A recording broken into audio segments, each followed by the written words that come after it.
Soy Fernando Díaz Villanueva, hoy es 29 de julio de 2020 y esto es La Contracrónica.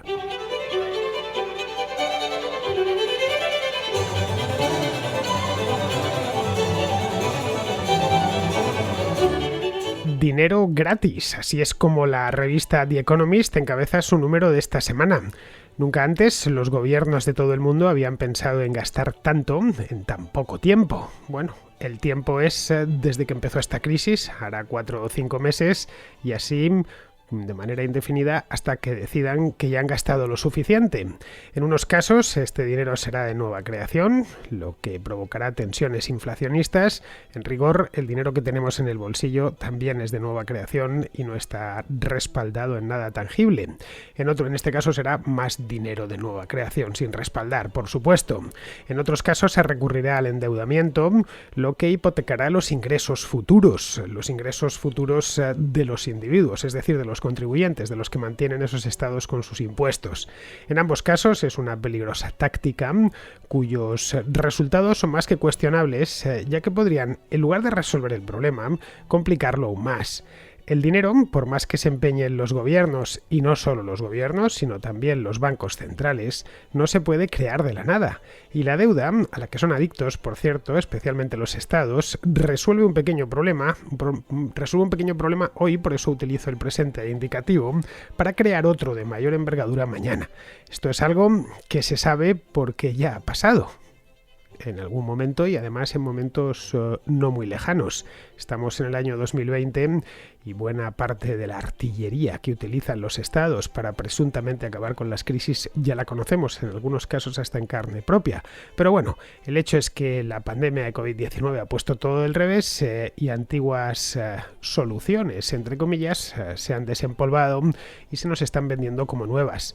Las limitaciones presupuestarias simplemente han desaparecido de un día para otro, de un mes para otro, y todos corren el grito de tonto el último. Da igual donde miremos, en esto no hay salvación posible. Ha estado hacia Estados Unidos, hacia la zona euro, Japón, el Reino Unido, es lo mismo. La sed por el efectivo inmediato no conoce límites.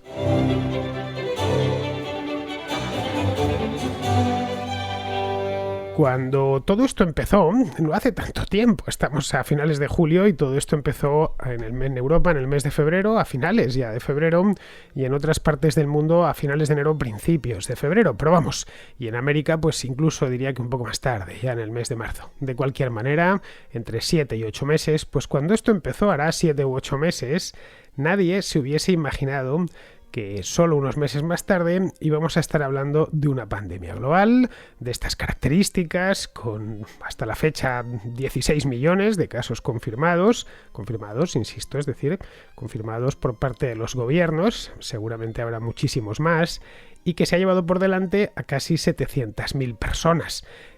Al menos, ya digo, según la contabilidad oficial de los distintos gobiernos, que de la misma manera que los casos tenemos que tomarlos con pinzas, pues el caso de las cifras de víctimas mortales más todavía. Bien, combatir semejante crisis sanitaria a la que el mundo nos enfrentaba pues desde hacía décadas, quitando las guerras que ha habido en los últimos 100 años, pues hemos tenido una. La Primera Guerra Mundial es de hace más de 100 años, una y además bastante grande. Pues en los últimos 100 años, quitando la Segunda Guerra Mundial, esta ha sido la mayor crisis sanitaria desde la última gran epidemia, la última gran pandemia a nivel global, que fue la gripe de 1918. Todo lo que ha habido desde entonces han sido epidemias localizadas, más o menos graves, pero siempre localizadas en un lugar del mundo. En este caso es la primera pandemia en 100 años, justo un siglo, porque la del 18 terminó justo en el verano del año 1920, como os contaba en aquella contrahistoria que hice sobre la gripe del 18 hace ya unos cuantos meses, allá por el mes de marzo. Bien, pues esta crisis sanitaria, no inédita, pero sí al menos inédita en los tiempos modernos, ha llevado una movilización de recursos sin precedentes. Por lo menos tranquilamente desde la Guerra Mundial. Y esto es así. Bien, esto era inevitable en el plano sanitario. Todo lo que se emplee para salvar vidas humanas está más que justificado, pero tras el impacto de la epidemia y sus medidas de contención en forma de cuarentenas masivas, función de cada país. Ha habido algunos países que no las han hecho, pero son los menos. La mayor parte de países del mundo se han decantado de alguna manera u otra por el confinamiento de su población. Ha habido confinamientos muy laxos y otros más estrictos, como el que hemos tenido en España, pero en prácticamente todos los rincones del mundo se ha confinado de una manera u otra a la población. Pues bien, esto es lo que padecimos durante los primeros meses de la pandemia.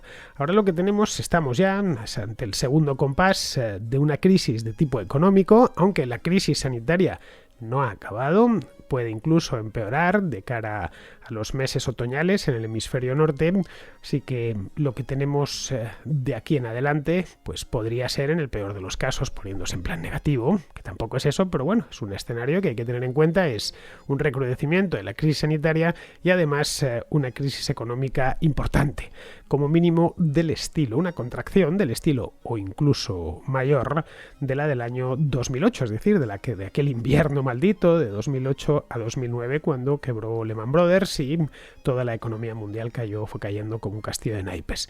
Nos enfrentamos a una cosa bastante parecida. Bien, ahí es donde los gobiernos han entrado enfundados, igual que hicieron en aquel entonces, recordadlo, enfundados en el disfraz de Superman, de Iron Man, en fin, elegid el superhéroe en función de vuestras propias preferencias, enfundados en un disfraz de superhéroe, y un superhéroe cuyo único superpoder, por llamarlo de alguna manera, es gastar dinero, muchísimo dinero, todo el que haga falta. Claro, el problema es que el dinero todavía no se recoge de los árboles, es decir, no se planta dinero en un huerto y va el presidente de turno recogiendo ese dinero y metiéndolo en un cesto, no, en absoluto. El dinero se crea, es cierto, en nuestro tiempo, de la nada, pero no se crea de cualquier manera y no desde luego gratuitamente. Ahora parece ser que esa limitación que se habían autoimpuesto pues se la van a autoimponer un poquito menos. Esto además no es algo de ahora, Cuando ya nos ha pasado el tsunami por encima, porque la primera ola de la crisis sanitaria ya podemos darla por concluida y todo lo que vienen ahora son rebrotes de aquella primera ola, luego ya si eso pues aparecerá la segunda, vemos que la tendencia es la misma desde los primeros momentos.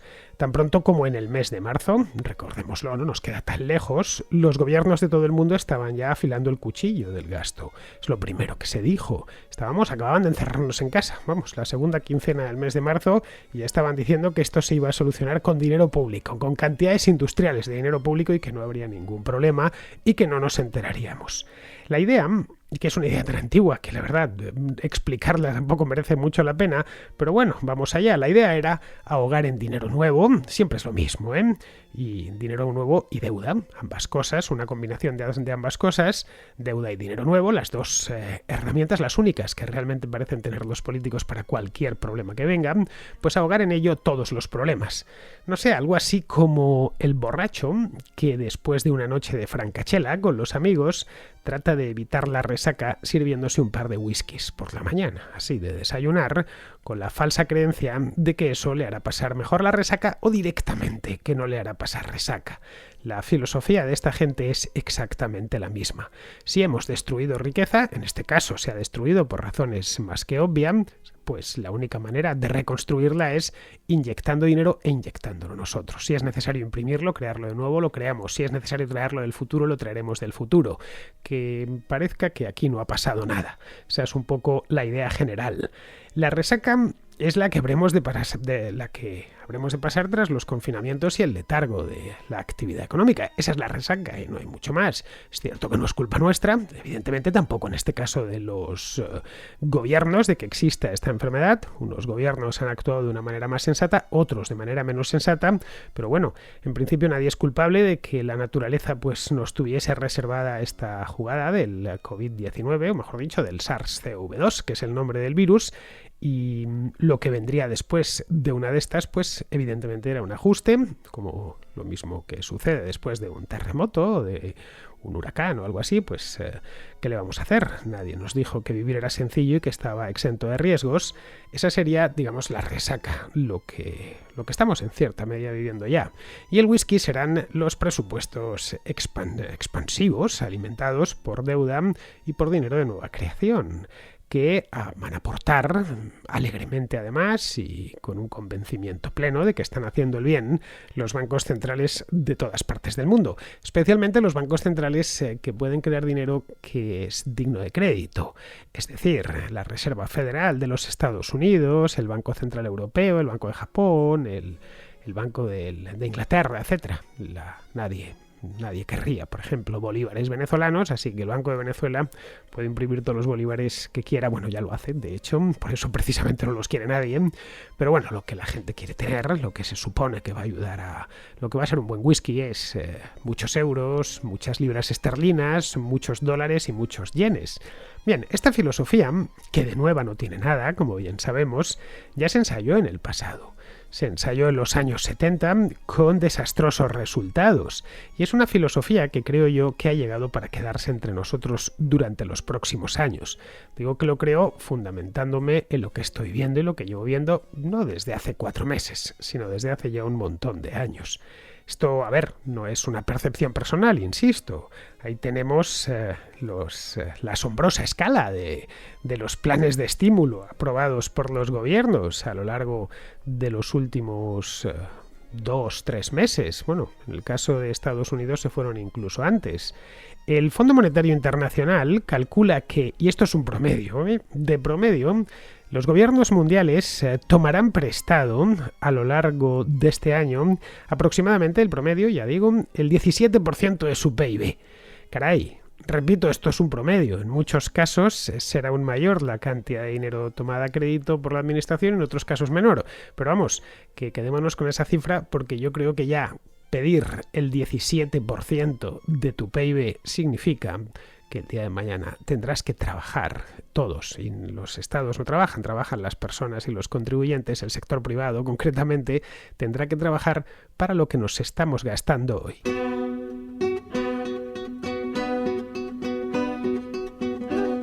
La coartada que han encontrado para semejante dispendio, yo diría que casi más que dispendio sería despilfarro, no sé, pedir el 17, bueno, aunque sea el 15 o el 10 incluso de tu PIB, pedirlo así a lo largo de un año, a mí me parece que es un despilfarro, pero bueno, ellos aseguran que esto es para mantener la economía en marcha.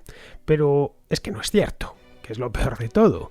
Este dinero irá a mantener la administración, que es distinto, no la economía. En ningún país, ninguno. En esto no hay excepciones, en ningún país se quiere, ni oír hablar de encogerse.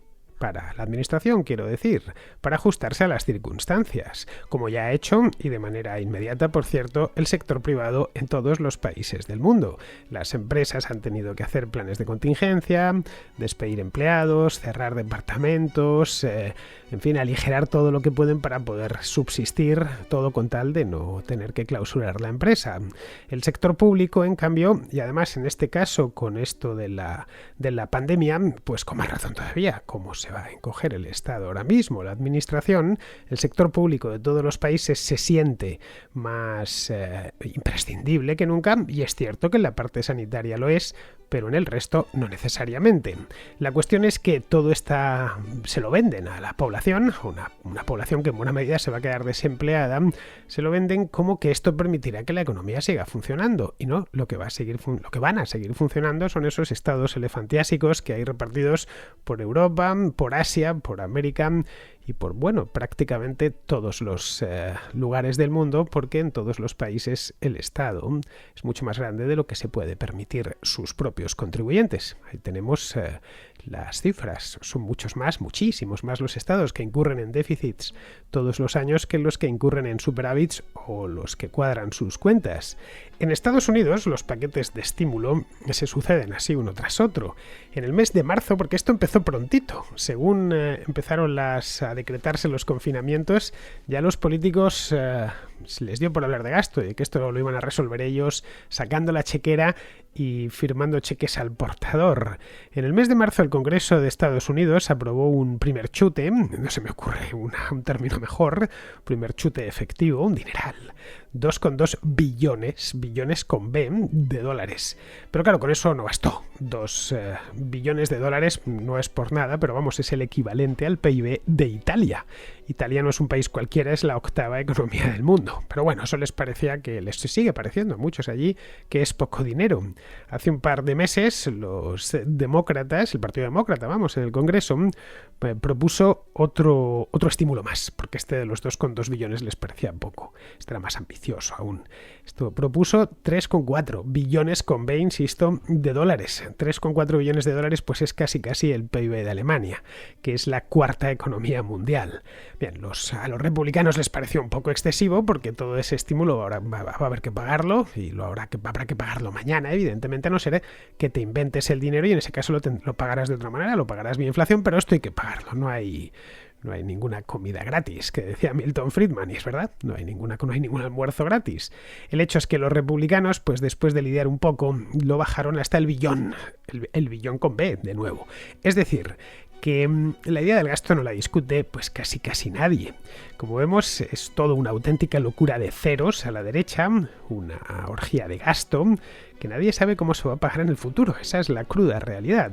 Pero bueno, que ahí queda para que se gaste ahora como si no hubiese un mañana. Como si el mundo se fuese a volatilizar de aquí al año 2025 y ya pues nos da un poquito todo igual, ¿no? Venga, gastemos, vivir a lo loco y gastemos todo lo que tenemos porque de 2025 no pasamos. Después de esto pues vendrá el meteorito, la invasión alienígena o cualquier otro final del mundo que impedirá lógicamente que tengamos que hacer frente a todos los dispendios en los que estamos incurriendo. Bueno, mejor dicho, los que están incurriendo ahora mismo toda esta gente.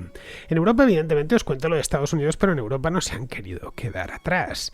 Y aparte del endeudamiento sostenido de los Estados miembros, que por supuesto no se detiene nunca por una razón fácil de entender, con contadas excepciones, todos los países europeos incurren en déficit. En unos casos es mayor, en otros es menor, en algunos casos puntualmente, sobre todo Alemania, incluso tiene superávits, pero lo normal es que incurran en déficit. De hecho, el Pacto de Estabilidad de la Unión Europea, para sacarlo adelante, aceptaron el déficit como algo normal. No puede pasar, eso sí, del 3%, se dijeron. No sé, imaginemos esto, trasladémoslo a nuestra vida común. Cualquiera de nosotros podría vivir con un déficit anual del 3%, es decir, que cada año gastásemos un 3% más de lo que ingresamos. Pues a la vuelta de 10 o 15 años tendríamos una deuda monstruosa. Y el banco pues nos ejecutaría la casa y nuestros activos y nuestros bienes. Bien, pues con la administración, con el Estado, esto no funciona así y hasta les parece poco, les parece una cosa de buen tono, endeudarse, o mejor dicho, endeudarse es obvio, incurrir en un déficit de solo el 3%.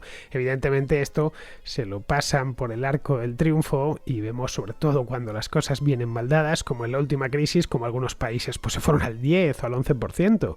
Bueno, 11% es lo que tuvo España de déficit, creo que fue en el año 2009, hace no tanto, hace solo 11 años, y todavía no ha conseguido bajarlo hasta lo que se comprometió, hasta el famoso 3%. Pero bueno, aparte de este endeudamiento, que por supuesto se ha mantenido todas las semanas, los estados europeos colocan bonos o letras o obligaciones en el mercado de deuda para financiar sus gastos, es decir, para gasto corriente básicamente, pagar nóminas a sus empleados, etcétera. Bueno, pues aparte de eso, la Comisión Europea acordó la semana pasada, como os contaba aquí el otro día, acordó un nuevo estímulo por valor de 750.000 millones de euros. Serán 850.000, aproximadamente 850.000 millones de dólares. Esto, para que nos hagamos una idea, vendría a ser, ahora que os estoy comparando todo con el PIB de algún país, pues esto sería equivalente aproximadamente al PIB de Suiza, que no es precisamente un PIB pequeño, aunque Suiza como país sí que sea un país pequeño. Pero bueno, este dineral se financiará con deuda contraída por la propia Comisión. La mitad del estímulo será a fondo perdido, es decir, ya directamente, sin disimular, puro despilfarro lo que decida la Comisión, pero despilfarro, miles de millones de euros traídos del futuro, que quien lo gaste no tendrá que devolverlo. Ya, fantástico, es decir, tomar el dinero que todavía no hemos producido, que no han producido nuestros hijos o nuestros nietos, para que se lo gasten unos políticos hoy. Y esa es una parte, vamos, como más o menos como el adolescente que entra a saco en la cuenta corriente de sus padres y la deja seca. Pues una cosa, por llevarlo a un ejemplo de la vida corriente, que todos entendamos, es más o menos eso. La otra parte no, la otra parte será de de préstamo. La Comisión Europea pide una cantidad y se la deja a su vez a los Estados miembros. A cada uno le ha asignado una cantidad concreta, le pide unas condiciones y bueno, ya se encarga ese Estado de devolverlo y la Comisión se lo devolverá a los acreedores. Los estímulos, evidentemente, se terminarán pagando en el futuro. No hay otra. Bueno, podemos decir, no, lo del fondo perdido no se pagará, por supuesto que se pagará. Eso es indiscutible, el acreedor pedirá su dinero. Otra cosa es que la Comisión Europea no vaya a recuperar ese dinero, ya lo recuperará por otro lado. Es decir, esto hipotecará el crecimiento. ¿Por qué? Pues porque obligará, entre otras cosas, a mantener altos los impuestos. Y con altos impuestos ninguna economía ha crecido mucho. Con esto, impuestos para amortizar la deuda, evidentemente. Pero bueno, en esta fiesta en la que los gobiernos, en lugar de fallas, están quemando dinero, la impresora tampoco se queda atrás. Es decir, esto de crear dinero. Vamos, digo lo de la impresora de manera figurativa, y el dinero imprime poco, se crea, son apuntes en cuenta. Es decir, que el dinero amonedado, que está acuñado en las CECAs, es poquito, es un porcentaje muy pequeño de la masa monetaria, pero bueno, yo creo que cuando decimos lo de impresora nos entendemos todos. La voracidad estatal en este aspecto es ilimitada, no les basta con la deuda, no les basta con tomar dinero prestado del que lo tiene, sino que además tienen que crear nuevo.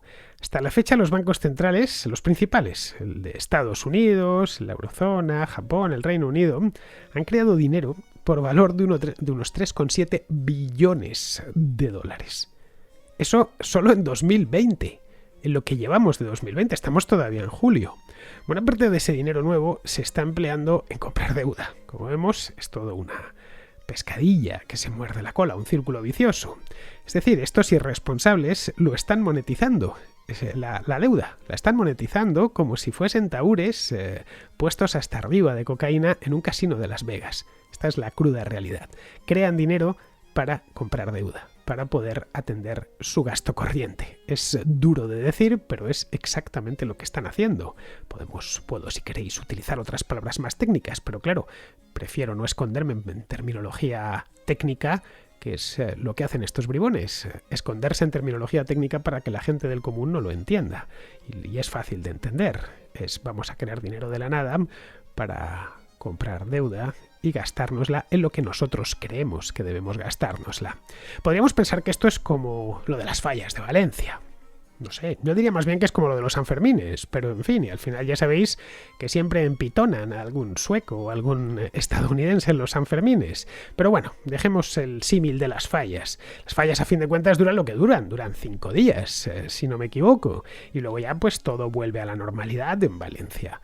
Pero no, de necios sería engañarse. Esto es como las fallas en el aspecto de la crema, del quemar la falla, pero no de la duración.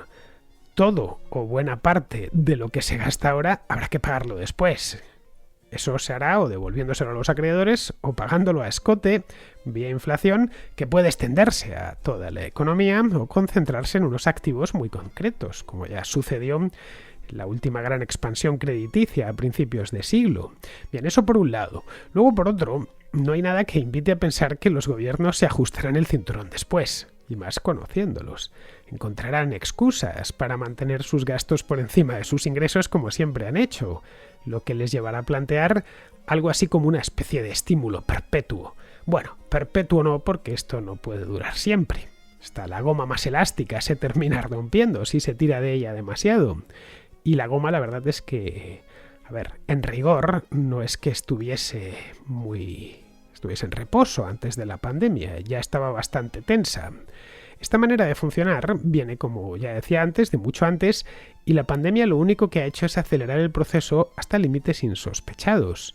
Cuando la verdad, y esto es así, nadie en principio tiene la culpa de que haya aparecido una enfermedad nueva que nos haya puesto en jaque, ya se haya puesto en jaque a nuestro sistema sanitario, pero vamos, a partir de ahí lo que han hecho los gobiernos ya se les puede señalar con el dedo. Es decir, a partir de aquí ya no tienen más que ir inventando para que el gobierno, el Estado, mejor dicho, nunca se ajuste bajo ningún concepto. Es decir, que todos los recortes vayan dirigidos siempre hacia el sector privado, nunca y bajo ninguna circunstancia ni hacia el propio Estado ni hacia las empresas que sirven al Estado. Es decir, ellos no tendrán que ajustarse el cinturón. Si de algo podemos estar seguros, y eso es desde ya mismo, es que lo harán nuevamente y lo harán a nuestra costa.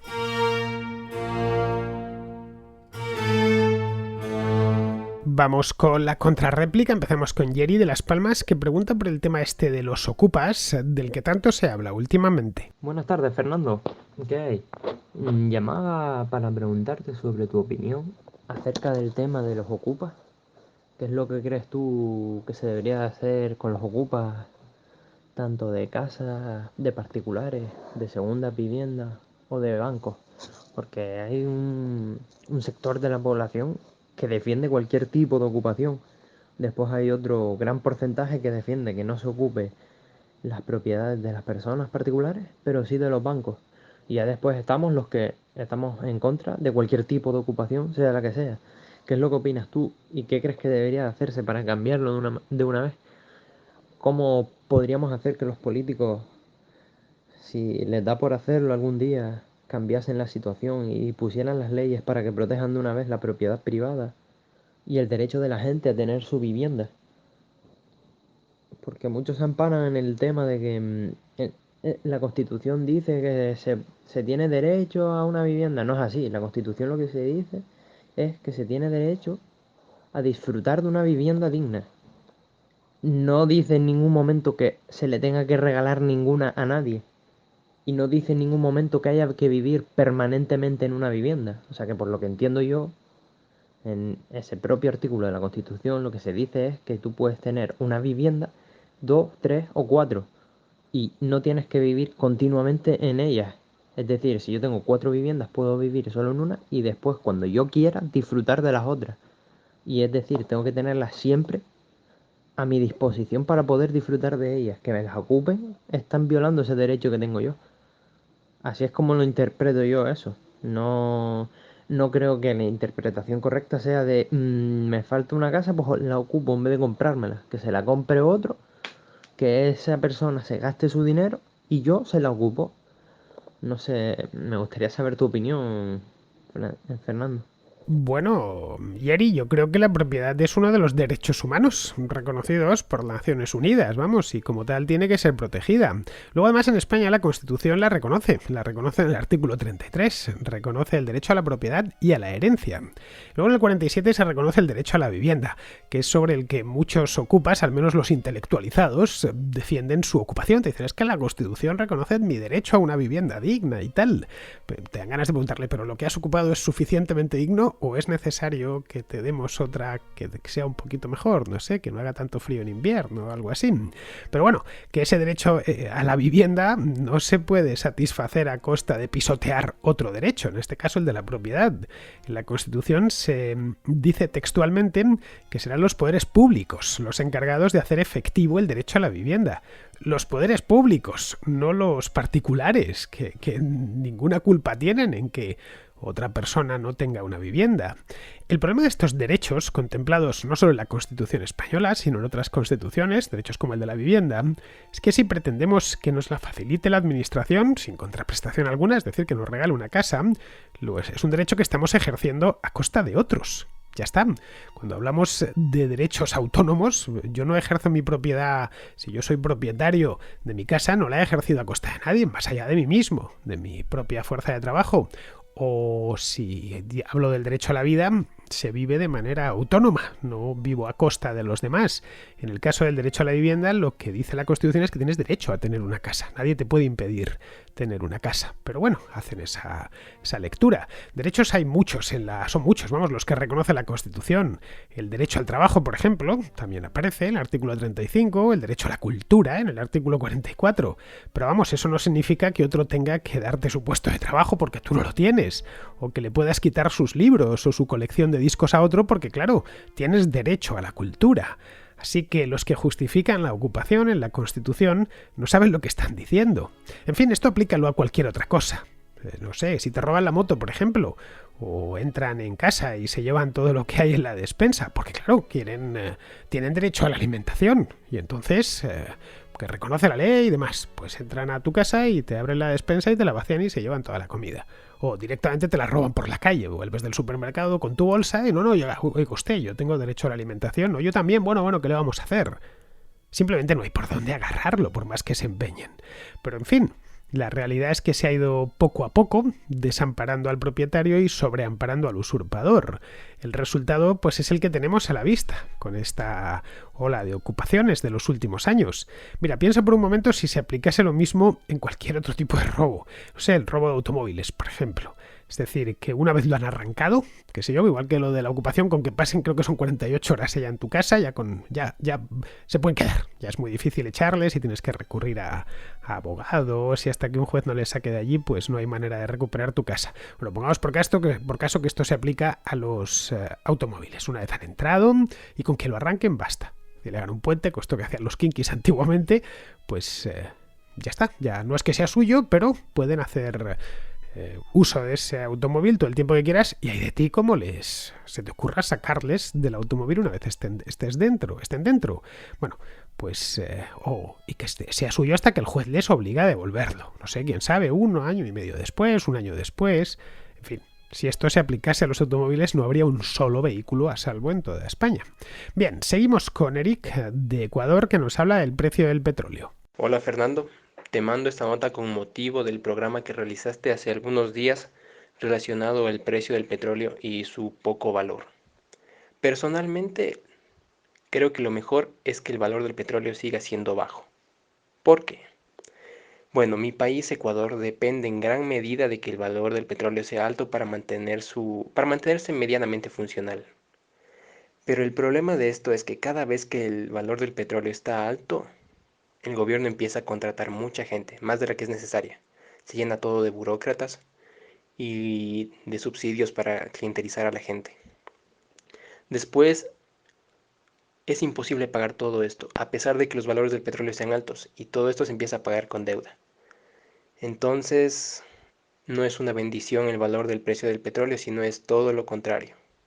Esto ya pasó en el régimen militar de los 70, que fue extremadamente popular por ese motivo, y también pasó en la dictadura del prófugo de la justicia Rafael Correa.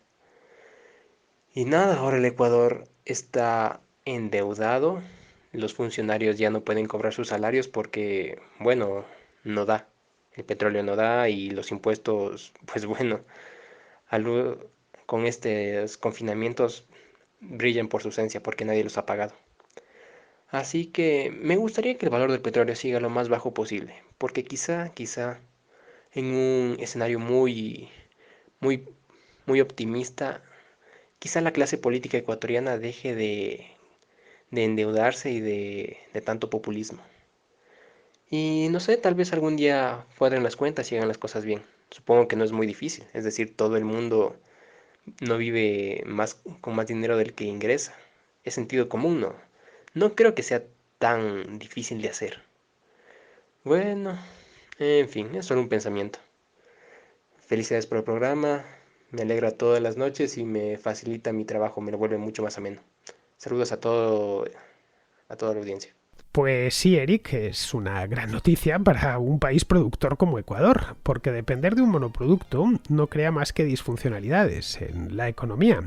Es el mal de Holanda del que hablaba el otro día. Si el petróleo tiene que venderse barato, el gobierno no podrá expandir el gasto, como bien has dicho, y la economía ecuatoriana tendrá que diversificarse, lo cual quizá es una mala noticia, a corto plazo eso es indiscutible, pero será una excelente noticia a largo plazo.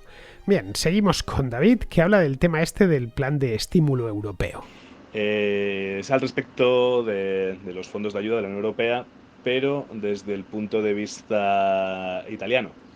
Yo tengo amigos italianos aquí en Madrid y lo que ellos me plantean es que Italia debería salir de la Unión Europea.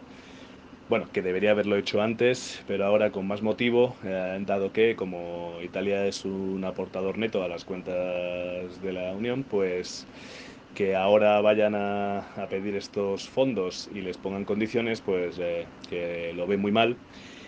bajo la premisa de que si este dinero, en lugar de haberlo aportado, se lo hubieran ahorrado, se lo hubieran quedado ellos, pues ahora no tendrían que ir a ningún sitio a pedirlo y, por supuesto, no les habrían puesto ninguna condición. Bueno, todo esto partiendo de la premisa de que si ese dinero se lo hubiese quedado el Estado italiano, lo hubiera ahorrado. Y nada, bueno, pues esto, que si quieres darnos una opinión al respecto, pues será un placer y bueno, nada más que decirte que soy un admirador de tu trabajo y un adicto de tus programas. Muchísimas gracias y que pases buena noche. Pues nada, David, explícales que este fondo no viene del presupuesto de la Unión Europea, al que Italia contribuye anualmente, sino de la Comisión, que es la que va a aportar el dinero. Esto no lo va a aportar del presupuesto, lo va a aportar porque, como os decía antes, va a pedir ese dinero prestado en el mercado de deuda. Y luego ya se lo va a regalar a los Estados miembros, una parte, y la otra se la va a prestar a bajo interés.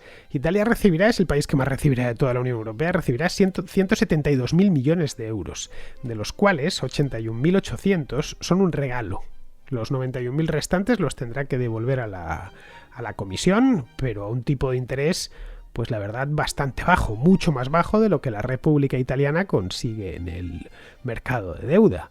La prima de riesgo italiana está hoy, la acabo de mirar para responderte a esta pregunta, está a 155 puntos básicos. Es la misma hoy que la de Grecia. Grecia tiene hoy 156 puntos y está 70 puntos por encima de la española, que ronda los 85. En fin, no sé, explícaselo así, lo mismo lo entienden. Bien, pues vamos a ir terminando ya. Vamos con Pizarro, que nos habla de la puntilla que Boris Johnson le ha dado al turismo español. Bueno, le ha dado al turismo y el gobierno, pues la verdad es que tampoco ha sabido muy bien cómo reaccionar porque la situación se le ha puesto muy cuesta arriba. Quienes demostraron incompetencia y bellaquía en la gestión de la llegada y explosión de la pandemia en España son los mismos encargados de gestionar los rebrotes y la crisis económica derivada de la misma, al parecer con la misma incompetencia y bellaquía que les caracteriza. Aquí, de su imprevisión y de sus mentiras, hemos aprendido que hay que protegerse independientemente y pese a las decisiones gubernamentales. Y hemos aprendido que hay que sospechar. Y fuera de aquí, de su imprevisión y de sus mentiras, han aprendido que España no es un país seguro. La siguiente lección para todos va a ser más dura y se llama miseria que se podía haber evitado en su intensidad y duración, pero que se ha intensificado y prolongado por incapaces bellacos impunes. Bueno, en realidad va a ser una lección de repaso de lo vivido en la crisis anterior. Un cordial saludo de Pizarro. Y hasta aquí, queridos amigos, llega la contra de hoy, miércoles. Mañana será jueves y habrá contracrónica, por supuesto. Así que aquí os espero. Hasta mañana, amigos.